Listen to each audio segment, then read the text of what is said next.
Buscaban madera hundida solo para poder sobrevivir, pero el hidrolocalizador mostró un objeto extraño en el fondo de un río turbio. Cuando los hermanos sacaron el viejo piano y lo abrieron, quedó claro que era un hallazgo del que no se podía guardar silencio. Minutos después, ya estaban marcando el 911. Suscríbete para no perderte las próximas historias y escribe en los comentarios desde qué ciudad o país estás viendo este video. El río parecía ajeno a todo, como si bajo su superficie turbia no guardara ni deudas, ni recuerdos, ni vidas rotas.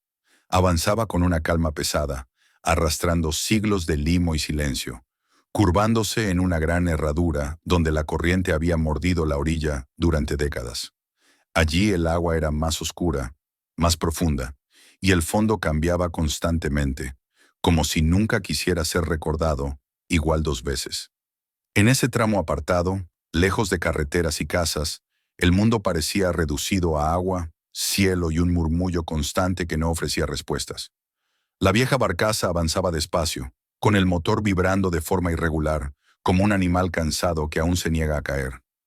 La pintura del casco estaba descascarada, el metal mostraba cicatrices de óxido, y cada tornillo parecía recordar tiempos mejores. Para Mark Reeves, ese sonido desigual del motor era un recordatorio constante de todo lo que estaba a punto de perder. Cada segundo que pasaba sobre el río era una prórroga, un aplazamiento silencioso frente a la realidad que lo esperaba en tierra. Dentro del bolsillo interior de su chaqueta, doblada con cuidado pero ya marcada por el uso, estaba la carta del banco.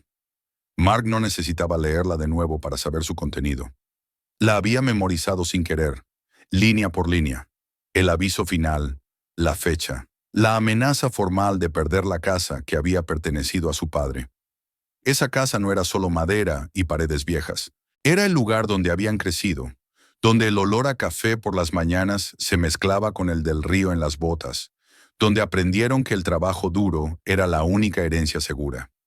Ethan, su hermano menor, estaba de pie junto a la consola del sonar lateral, observando la pantalla con una atención que ya no nacía de la esperanza, sino del hábito. Tenía los hombros caídos, el rostro marcado por noches sin dormir y una resignación que se había instalado en él hacía meses. Para Ethan, el río ya no era un desafío ni una promesa. Era un límite, un sitio donde las horas se acumulaban sin cambiar nada. La empresa familiar había comenzado como algo casi romántico. Su padre les había enseñado a buscar troncos hundidos, madera antigua atrapada en el fondo del río desde hacía décadas, árboles que habían caído antes de que existieran carreteras o mapas modernos. Esa madera, endurecida por el agua y el tiempo, valía más que cualquier tronco recién cortado. Durante años, ese trabajo había sostenido a la familia. Pero los tiempos cambiaron. Los troncos buenos se volvieron raros, el combustible subió de precio, las reparaciones nunca esperaban, y cada salida al río era una apuesta cada vez más arriesgada. Mark miraba el agua sin verla realmente. Pensaba en las cuentas, en las herramientas que ya no podía reemplazar, en la barcaza que se mantenía a flote más por terquedad que por estado real. Pensaba en la posibilidad, cada vez más cercana, de que ese día fuera el último. No solo en el río, sino en todo. El sonar emitía su zumbido constante, dibujando sombras y formas conocidas en la pantalla. Manchas irregulares de limo, contornos suaves de piedras, restos metálicos olvidados. Nada que valiera el esfuerzo. Nada que pudiera cambiar su suerte. Ethan había aprendido a no reaccionar ante nada que no fuera claramente valioso. Y aún así, seguía mirando, como si apartar la vista fuera aceptar la derrota. El silencio entre los hermanos era denso, cargado de cosas no dichas. Ambos sabían que estaban allí por necesidad, no por elección. Sabían que el margen de error se había reducido a casi nada. El río seguía avanzando, indiferente. Entonces, en la pantalla, algo cambió. No fue inmediato. Al principio, Mark pensó que era otro reflejo extraño, otra anomalía sin importancia. Pero la forma se mantuvo. Era demasiado definida. Una línea vertical, clara, con ángulos que no encajaban con nada natural. Ethan frunció el ceño y ajustó el contraste. La imagen no desapareció. Al contrario, se volvió más nítida. «Eso no es un tronco», dijo Ethan, rompiendo el silencio. Mark se inclinó hacia la pantalla. El objeto estaba allí, erguido sobre el fondo, como si alguien lo hubiera colocado con cuidado. No estaba inclinado, no parecía arrastrado por la corriente. Era compacto, sólido, demasiado regular. Tampoco parece un contenedor, respondió Mark en voz baja. Ambos se quedaron mirando, analizando la forma desde distintos ángulos mientras la barcaza avanzaba lentamente. El corazón de Mark comenzó a latir con más fuerza. No era una reacción consciente, era algo más antiguo, una mezcla de intuición y desesperación. Ethan negó con la cabeza. Podría ser basura grande, algún resto viejo. No vale el riesgo. Mark no respondió de inmediato. Miró el indicador de combustible. No estaba lleno. Miró la corriente, que se volvía más fuerte cerca de la curva. Miró el cielo, nublado, pesado. Todo decía que lo sensato era seguir adelante. Pero algo en ese objeto lo inquietaba. No solo por su forma, sino por la manera en que parecía desafiar al río mismo. Como si hubiera esperado allí, inmóvil durante años. Mark pensó en la carta, en la casa, en la posibilidad de regresar con las manos vacías una vez más. Pensó en Ethan, en su cansancio, en lo que pasaría si ese día también fracasaban. Si no bajamos ahora, dijo finalmente, no vamos a bajar nunca. Ethan lo miró. En sus ojos no había entusiasmo, solo una fatiga profunda. La visibilidad es mala. El fondo es traicionero. Y no sabemos qué es eso. Mark asintió. Sabía todo eso, pero también sabía que ya no tenían margen para seguir siendo prudentes. Solo miramos, respondió. Si no es nada, subimos y nos vamos. El viento movió la superficie del agua, creando ondas que distorsionaban los reflejos. El río seguía su curso, sin mostrar aprobación ni advertencia. Ethan suspiró. No discutió más. Ambos sabían que la decisión ya estaba tomada. Mientras se preparaban para detener la barcaza y marcar el punto exacto, Mark sintió una mezcla de miedo y esperanza que le oprimió el pecho. No sabía qué encontrarían bajo el agua. Solo sabía que, de algún modo, esa señal desde el fondo del río ya había cambiado algo. El pasado, las deudas, el cansancio y la necesidad convergían en ese punto invisible bajo la superficie. Y mientras el motor se apagaba lentamente y el silencio regresaba, el río guardaba su secreto, esperando. El motor se apagó por completo y el silencio se volvió más pesado que el propio río. La barcaza quedó a merced de la corriente, balanceándose con lentitud, como si dudara también ella antes de continuar. Mark observó el punto marcado en el sonar y luego miró el agua oscura. Desde la superficie no había nada que indicara que, a pocos metros bajo ellos, descansaba algo fuera de lugar, algo que no encajaba con el orden natural del río. La preparación fue mecánica, casi ritual. Ambos hermanos se movieron sin hablar demasiado, siguiendo gestos aprendidos tras años de trabajo juntos. Mark ajustó su traje de buceo con movimientos firmes, comprobando cada cierre, cada unión, consciente de que el frío del agua no perdonaba errores. El neopreno, ya gastado por el uso, apretaba su cuerpo y le recordaba que no era nuevo en esto, pero tampoco invulnerable. Ethan revisó las botellas, las válvulas, los reguladores. Sus manos temblaron apenas un instante antes de estabilizarse. No era miedo puro, sino una mezcla de cansancio y presentimiento. Antes de entrar al agua, Mark se permitió un segundo más. Miró el cielo encapotado, respiró el aire húmedo y pensó fugazmente que quizá aquel era un punto de no retorno, aunque aún no supiera por qué. Luego se colocó la máscara y dejó que el mundo exterior desapareciera. El agua los recibió con un golpe seco de frío. La sensación fue inmediata, invasiva, como si el río quisiera expulsarlos. En los primeros metros aún había algo de luz, un resplandor verdoso y turbio que apenas permitía distinguir formas. Pero a medida que descendían, la claridad se diluía hasta convertirse en una penumbra densa, casi sólida. El sonido del exterior se apagó por completo, y solo quedó el ritmo constante de la respiración amplificada dentro de la máscara. El frío se filtraba incluso a través del traje, entumeciendo los músculos y volviendo cada movimiento más lento. El fondo parecía alejarse y acercarse al mismo tiempo, engañando la percepción. La corriente empujaba con fuerza irregular, obligándolos a corregir la posición una y otra vez. Mark sentía cómo el agua tiraba de él, como si quisiera arrastrarlo lejos del punto señalado, borrarlo del lugar exacto donde algo anómalo aguardaba. Entonces, entre la nube de limo suspendido, apareció una silueta.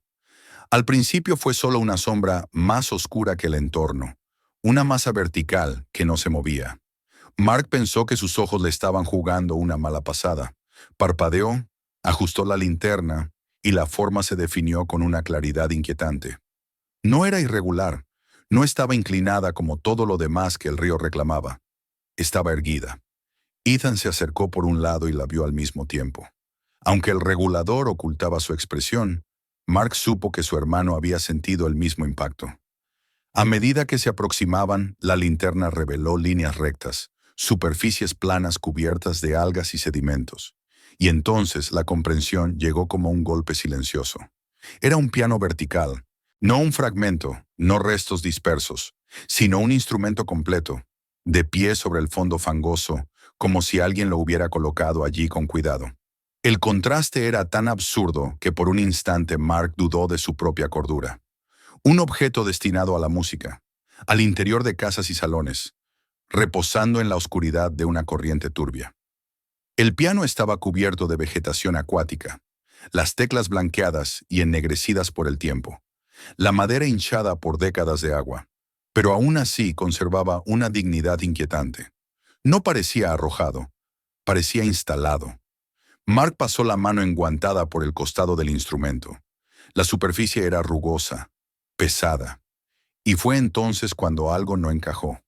El peso, incluso bajo el agua, incluso considerando la madera empapada, el piano se sentía demasiado denso, demasiado macizo. Una sensación sorda se instaló en su estómago, un presentimiento que no sabía explicar, pero que le gritaba que aquello no era normal. Ethan señaló el fondo, donde el piano se hundía ligeramente en el limo, como si el río hubiera intentado tragárselo sin lograrlo del todo. Ambos intercambiaron una mirada breve. No había palabras, solo la certeza compartida de que debían sacarlo a la superficie, aunque todavía no supieran por qué. Colocar las eslingas fue una tarea lenta y peligrosa. La visibilidad era mínima y el limo se levantaba con cada movimiento, creando nubes opacas que anulaban la luz. Mark luchó por mantener el equilibrio mientras pasaba la cinta alrededor del cuerpo del piano, cuidando que no resbalara. La corriente empujaba con insistencia, tratando de deshacer cada avance. En más de una ocasión, tuvo que aferrarse al instrumento para no ser desplazado. Cuando finalmente aseguraron las eslingas, Mark dio la señal para comenzar el ascenso. El cable tensó lentamente. Al principio, nada ocurrió. El piano parecía aferrado al fondo, como si el río se negara a devolverlo. Luego, con un tirón brusco, el instrumento cedió apenas unos centímetros, levantando una nube espesa de barro que los envolvió por completo. El momento fue crítico. La corriente se volvió impredecible. El piano osciló peligrosamente y una de las eslingas amenazó con deslizarse. Mark sintió cómo el peso lo arrastraba hacia adelante. Durante un segundo eterno, pensó que no saldrían de allí, que el río cobraría su precio. Pero entre movimientos coordinados y una concentración absoluta, lograron estabilizar la carga. El piano comenzó a elevarse, lentamente, como un fantasma emergiendo del pasado. Cada metro ganado era una lucha contra el peso, la corriente y el agotamiento que empezaba a nublar los sentidos. Cuando por fin alcanzaron la superficie, el aire golpeó con violencia. Mark arrancó la máscara y aspiró profundamente, como si hubiera estado conteniendo la respiración durante años. El piano flotaba parcialmente, sostenido por el sistema de izado, goteando agua oscura, silencioso y ominoso. La barcaza se balanceó al recibir el peso. Ethan subió a bordo primero, ayudando luego a Mark. Ambos se quedaron mirando el objeto sin decir nada durante largos segundos. El cansancio era extremo, pero la sensación dominante no era alivio. Era inquietud. Decidieron llevar el piano a un tramo apartado de la orilla, un lugar oculto entre árboles y vegetación, lejos de miradas curiosas. La maniobra fue lenta y cuidadosa. El instrumento parecía observarlos, acusarlos de haberlo despertado. Cuando finalmente lo aseguraron en tierra firme, Mark apoyó las manos en las rodillas y respiró hondo. El río seguía fluyendo como si nada hubiera ocurrido, pero para ellos algo había cambiado. No sabían aún qué escondía ese piano, pero ambos sentían lo mismo. Lo más peligroso no había sido sacarlo del fondo. Lo verdaderamente difícil estaba a punto de comenzar. El piano reposaba sobre la orilla fangosa como un animal exhausto, expulsado del agua después de una larga resistencia. El río seguía fluyendo a pocos metros, indiferente, como si aquel objeto nunca hubiera formado parte de su lecho.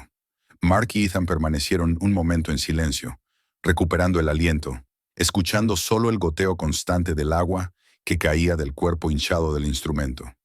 La luz gris del cielo se reflejaba en la madera oscura, deformada por los años sumergida, y en ese reflejo había algo inquietante, casi acusador.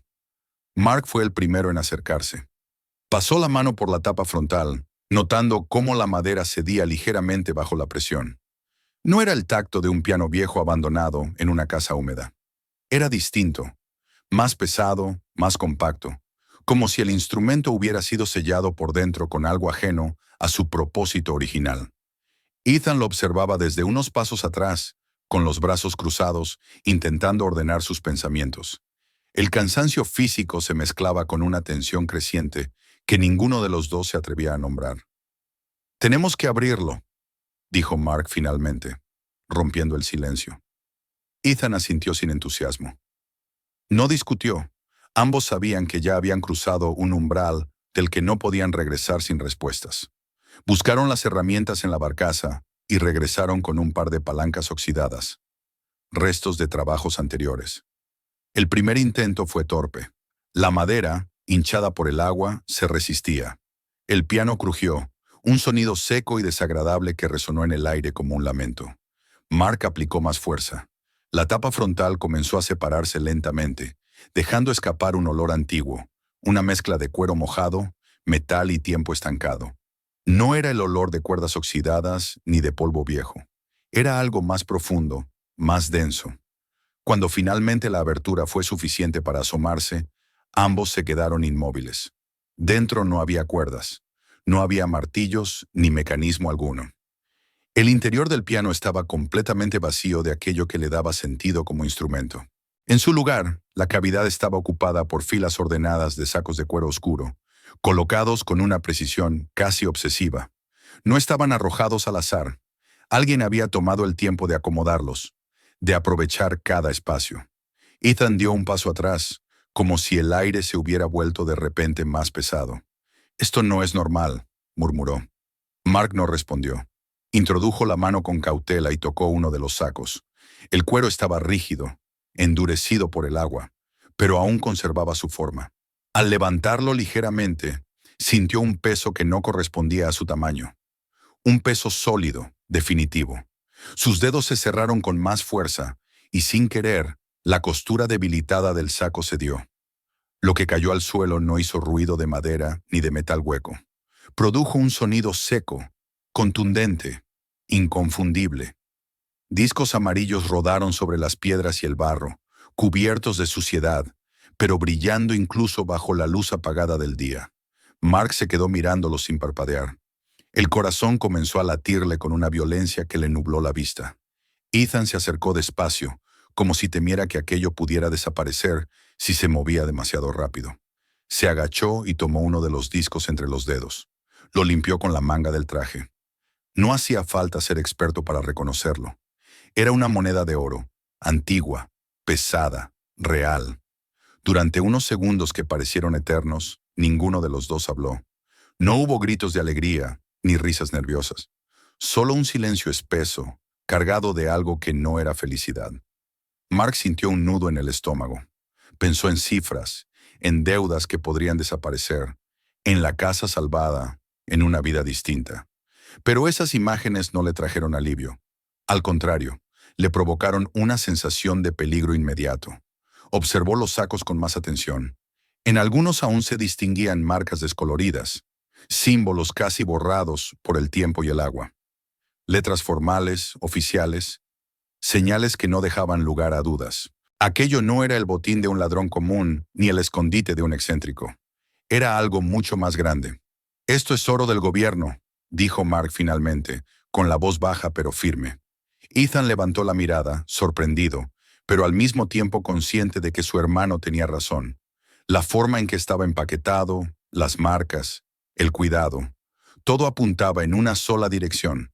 El miedo, que hasta ese momento había sido una sombra difusa, se volvió concreto. «Si alguien sabe que esto está aquí», empezó Ethan, pero no terminó la frase. No hizo falta. Ambos comprendían las consecuencias, no solo legales. Aquel tipo de riqueza atraía algo más que abogados y funcionarios. Atraía violencia, codicia, miradas indeseadas. Y como si el pensamiento hubiera sido una invocación, Mark sintió un escalofrío recorrerle la espalda. Un movimiento en el borde del claro llamó su atención. Entre los árboles, a cierta distancia, una figura observaba. Era un hombre delgado, con gorra y chaqueta gastada. Alguien conocido en la zona por moverse siempre donde no debía. Un cazador furtivo, un oportunista.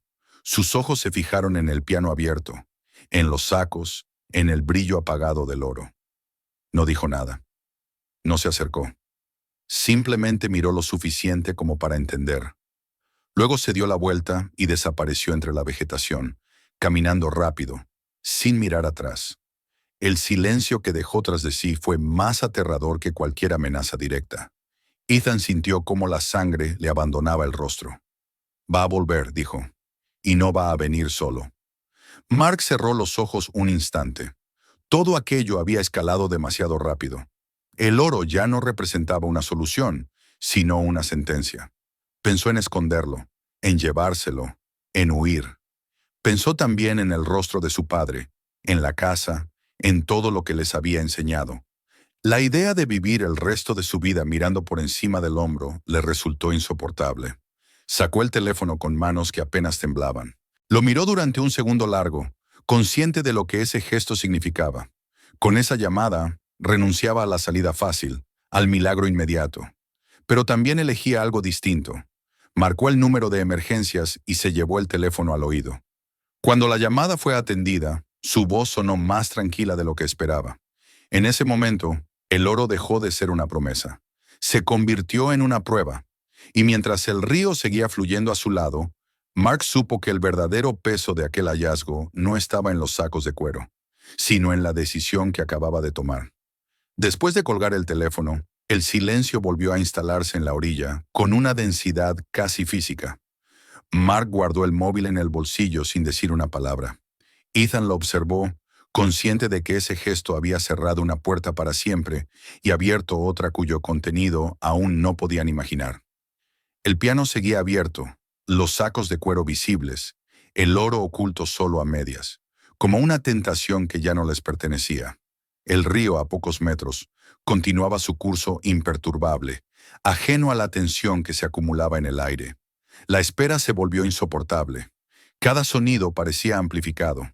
El crujido de las ramas, el golpe del agua contra la orilla, incluso el viento que agitaba las hojas. Ethan no dejaba de mirar hacia el lugar por donde había desaparecido el cazador furtivo.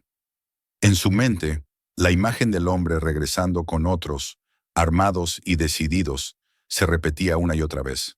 Mark, por su parte, permanecía cerca del piano, como si su presencia pudiera contener lo que había desatado. El tiempo se estiró de manera cruel. Minutos que parecían horas. En más de una ocasión, Ethan pensó en sugerir que se marcharan, que abandonaran todo y se alejaran antes de que fuera demasiado tarde. Pero sabía que ya no tenía sentido. La decisión estaba tomada, y cualquier intento de huida solo empeoraría las cosas. Un ruido lejano rompió la monotonía del río. Al principio fue apenas perceptible, un eco indistinto que se confundía con el viento. Luego se volvió más claro. Motores, voces. Ethan sintió cómo el pulso se le aceleraba.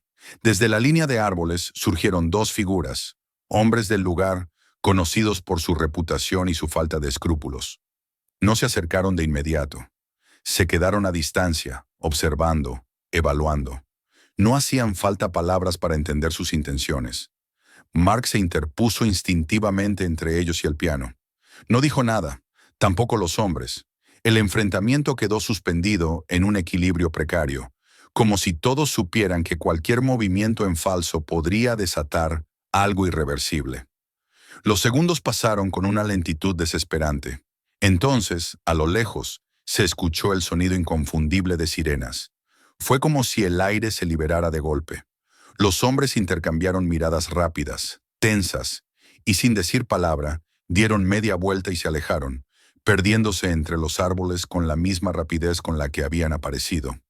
Ethan dejó escapar el aliento que no sabía que estaba conteniendo. Mark cerró los ojos un instante, apoyando la mano en la madera húmeda del piano. Las luces azules y rojas aparecieron poco después entre la vegetación, reflejándose en el agua y rompiendo definitivamente el aislamiento del lugar. Los agentes descendieron de los vehículos con cautela, evaluando la escena, haciendo preguntas claras y directas. Mark explicó todo desde el principio, sin adornos ni omisiones. Mostró el piano, los sacos, las monedas. Cada palabra que pronunciaba parecía aligerar un peso que llevaba demasiado tiempo cargando. El proceso fue largo y meticuloso. El piano fue asegurado, los sacos catalogados, el área acordonada. Mark y Ethan observaron en silencio cómo aquello que había cambiado sus vidas en cuestión de horas pasaba a manos de otros. No hubo reproches ni dudas por parte de las autoridades.